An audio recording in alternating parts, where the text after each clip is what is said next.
नमस्कार दोस्तों, स्वागत है आपका GDS to MTS class number 36 में।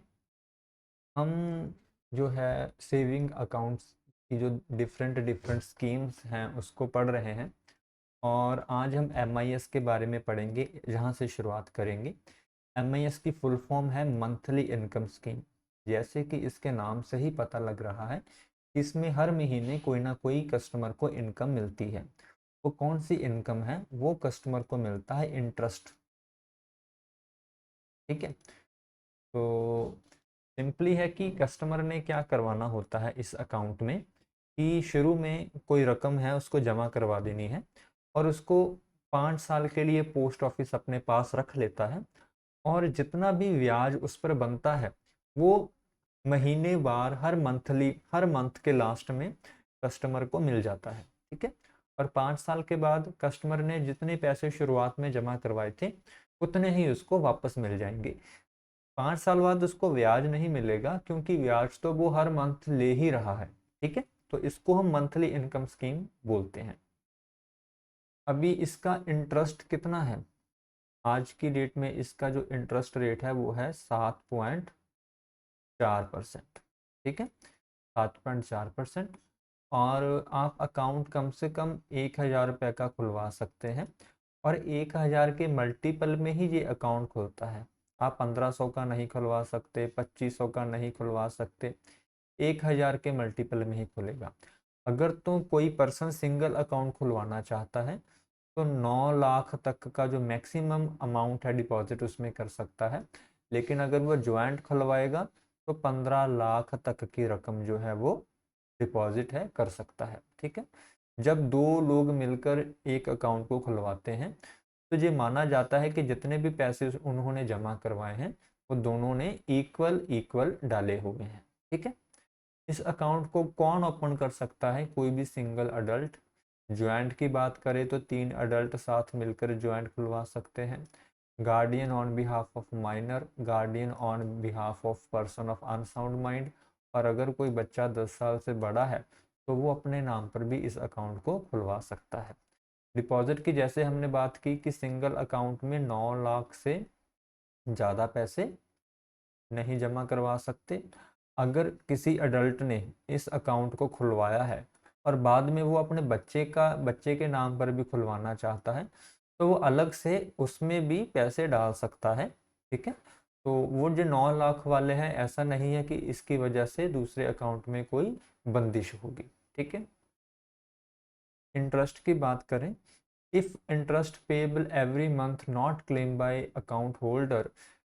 तो इसका मतलब यह है कि अगर जो हर महीने बार हर मंथ जो कि कस्टमर को हम इंटरेस्ट देते हैं, अगर कस्टमर उस इंटरेस्ट को निकलवाता नहीं है तो उसमें कोई अलग से और इंटरेस्ट नहीं लगेगा। ठीक है, मतलब यह है कि महीने बाद उसको वो इंटरेस्ट लेना ही पड़ेगा। ठीक है, और किसी भी वजह से अगर इस अकाउंट में जितनी हमें लिमिट दी गई थी 9 लाख और 15 लाख, उससे ज़्यादा पैसे जमा हो जाते हैं तो जो ज़्यादा पैसे जमा हो जाते हैं उनको हम पहले तो वापस करेंगे और उस पर उस समय तक जो भी सेविंग का इंटरेस्ट बनता होगा सेविंग अकाउंट का, जो कि 4% है, उसको साथ में देंगे। ठीक है, हर मंथ जब कंप्लीट हो जाएगा आपको जो पैसे हैं मिल जाएंगे।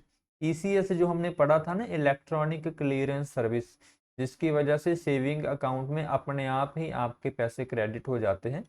तो आपके सेविंग में पैसे आ जाते हैं और ये जो इंटरेस्ट आपको मिलेगा, जो ब्याज आपको मिलेगा, ये टैक्सेबल होगा, मतलब कि ये टैक्सेबल इनकम में गिना जाएगा। अगर आप इस अकाउंट को समय से पहले बंद करवाना चाहते हैं, मतलब कि 5 साल से पहले, क्योंकि 5 साल का अकाउंट होता है, तो 1 साल के पहले तो आप इसे बंद ही नहीं करवा सकते। ठीक है, 1 साल के पहले आप इसे बंद करवा ही नहीं सकते। अगर आप 1 साल और 3 साल के बीच बीच इसको बंद करवाना चाहते हैं, आप करवा तो सकते हैं, लेकिन जितने भी पैसे आपने शुरुआत में जमा किए थे उसके 2% पैसे जो है डिपार्टमेंट वो ले लेगा, आपको नहीं देगा। ठीक है, क्योंकि उसने साल भर आपको इंटरेस्ट तो दिया है ना। और अगर आप 3 साल और 5 साल के अंतराल में इसको बंद करवाते हैं तो 1% अमाउंट की प्रिंसिपल से डिडक्शन होगी, ठीक है। और मेच्योरिटी 5 साल बाद इसकी मेच्योरिटी होती है, ठीक है। जो नेक्स्ट अकाउंट है वो है SCSS अकाउंट, जिसे हम सीनियर सिटीजन सेविंग स्कीम भी बोल देते हैं। अगर आप ब्रांच ऑफिस में है तो शायद आपने इस अकाउंट के बारे में कम ही सुना होगा, क्योंकि ये जो अकाउंट है हेड ऑफिस और सब ऑफिस में ही ऑपरेट होते हैं।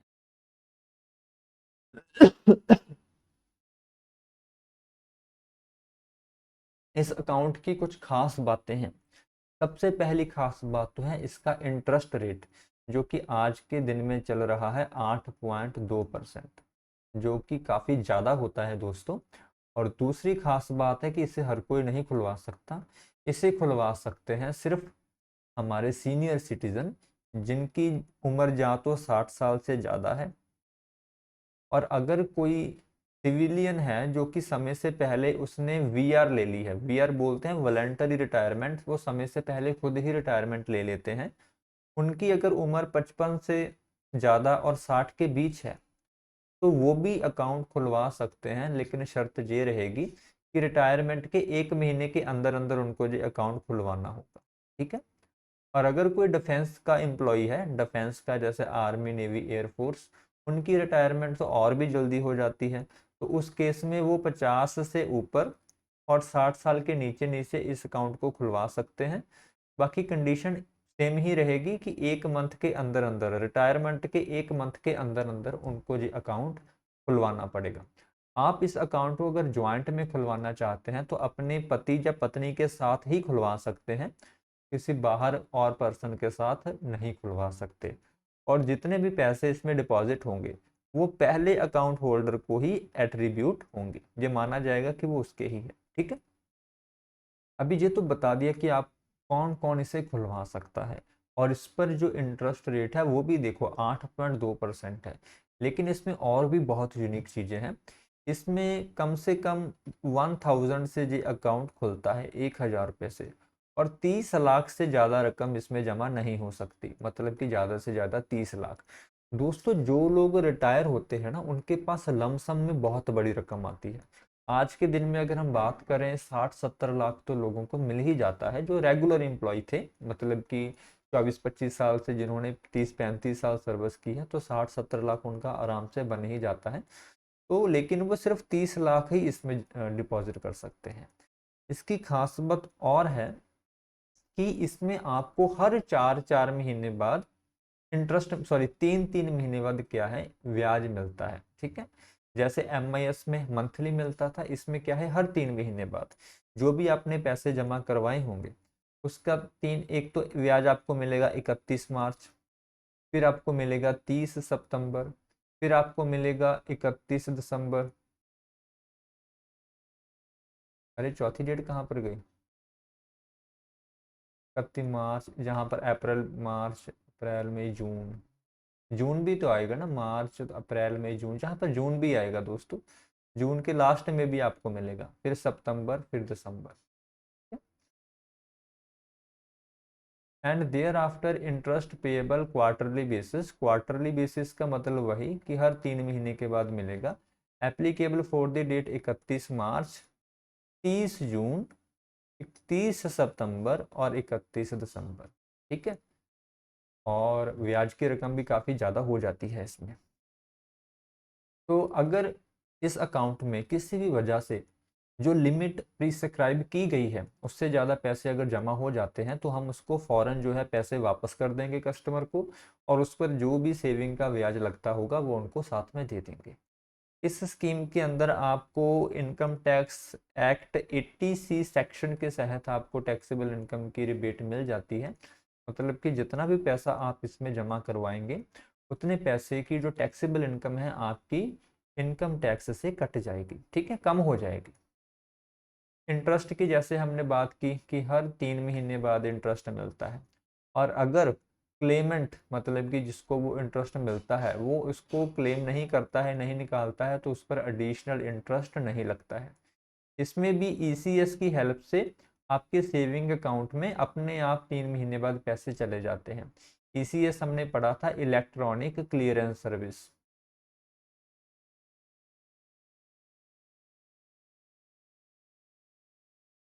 ठीक है। और अगर आपका 1 साल का ब्याज 50,000 से ज़्यादा हो जाता है तो आपका TDS भी कटेगा इस अकाउंट में, ठीक है। लेकिन अगर आप 15G या 15H फार्म साथ में दे देते हैं तो TDS में आपको छूट मिल जाएगी। TDS क्या होता है कि रकम का कुछ हिस्सा हम पहले काट कर इनकम टैक्स वालों को दे देते हैं, और जब वो customer income tax file return है फाइल करता है तो वो उनको रिबेट मिल जाती है, ठीक है। और अगर आप इसको प्री मेच्योर क्लोज कराना चाहते हैं सीनियर सिटीजन सेविंग स्कीम को, ये वैसे 5 साल का अकाउंट होता है, ठीक है। और अगर आप इसको समय से पहले बंद करवाना चाहते हैं तो इसमें खास बात यह है कि आप इसको कभी भी बंद करवा सकते हैं, कभी भी बंद करवा सकते हैं, ठीक है। चाहे दूसरे दिन बंद करवाना हो वो भी करवा सकते हैं। तो अगर आप इसको 1 साल से पहले बंद करवाना चाहते हैं तो जितना भी ब्याज आपको डिपार्टमेंट ने दिया होगा वो रिकवर करवाया जाएगा, उसके बाद ही इसको बंद किया जाएगा, ठीक है। और अगर आप इसको 2 साल के बाद, सॉरी 1 साल के बाद, 1 और 2 साल के स्लैब मतलब कि 1 साल के बाद और 2 साल से पहले इसको बंद करवाना चाहते हैं तो आपकी प्रिंसिपल जो अमाउंट होगी उससे 1.5% जो है काटा जाएगा। और अगर 2 साल के बाद और 5 साल से पहले बंद करवाते हैं तो 1% आपकी प्रिंसिपल अमाउंट से काटा जाएगा, ठीक है। और आप इसको एक्सटेंड भी अकाउंट को करवा सकते हैं, close after expiry of 1 year from the date of extension without any deduction. तो अगर आपने इस अकाउंट को एक्सटेंड करवा लिया है तो उसके 1 साल बाद आप इसको कभी भी बंद करवा सकते हैं, उस केस में इसमें कोई भी डिडक्शन नहीं होगी। मेच्योरिटी इसकी कितनी रहती है? 5 साल। 5 साल बाद वैसे भी आप अपनी रकम को ले सकते हैं। अगर एक्सटेंशन की बात करें तो आप 3 साल के लिए इसको एक्सटेंड कर सकते हैं, और मेच्योरिटी के 1 साल के अंदर अंदर आपको एक्सटेंशन का ऑप्शन मिल जाता है, और इंटरेस्ट वही रहेगा जो मेच्योरिटी पर होगा, ठीक है। ऐसा नहीं है कि जो शुरुआत में आपने खोला था जो तब होगा तब वो मिलेगा, जो मेच्योरिटी समय इंटरेस्ट रेट होगा वही आपको एक्सटेंडेड अकाउंट में मिलेगा, ठीक है।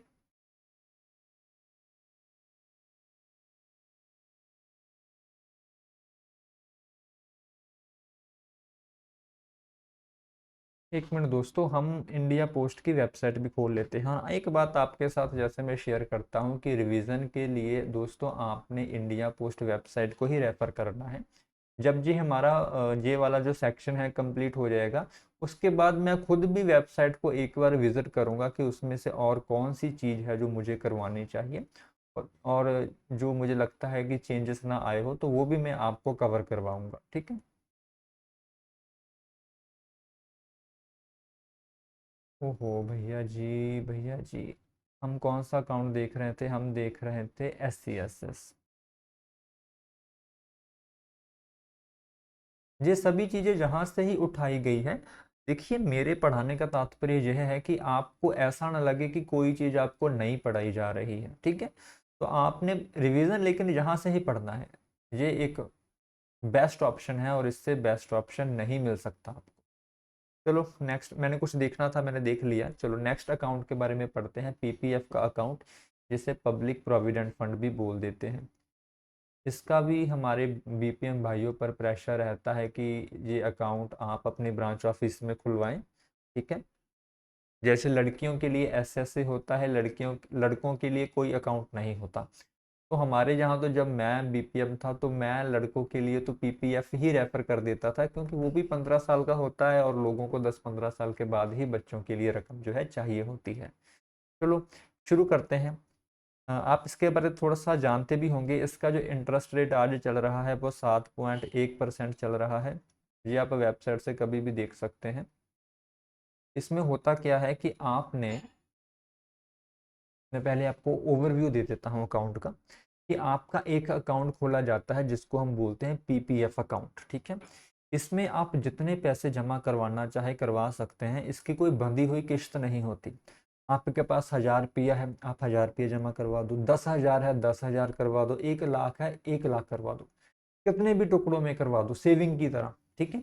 लेकिन जब 1 साल में मैक्सिमम 1.5 लाख रुपए जमा हो जाते हैं तो उसके बाद वो पैसे जमा नहीं होंगे, फिर वो नेक्स्ट ईयर होंगे।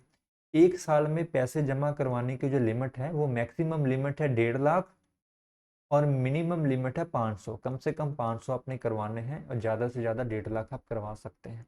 और अगर किसी भी हालत में आपने 500 रुपये जो कम से कम अमाउंट है वो जमा नहीं करवाई है तो 1 साल का आपको 50 रुपये जुर्माना होता है। ठीक है, आप कितनी भी किस्तों में पैसे जमा करवा सकते हैं। जैसे मान लीजिए कोई घर पे रिश्तेदार आया, आपको 1000-2000 रुपये दे गया तो वो आप जमा करवा सकते हैं।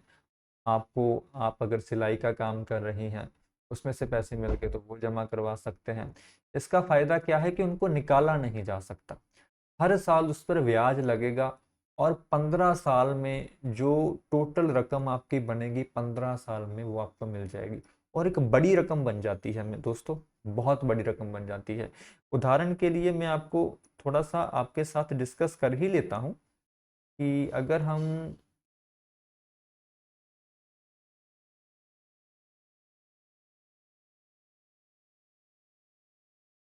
पीपीएफ कैलकुलेटर भी खोलते हैं और पीपीएफ कैलकुलेटर के अंदर आप हर साल का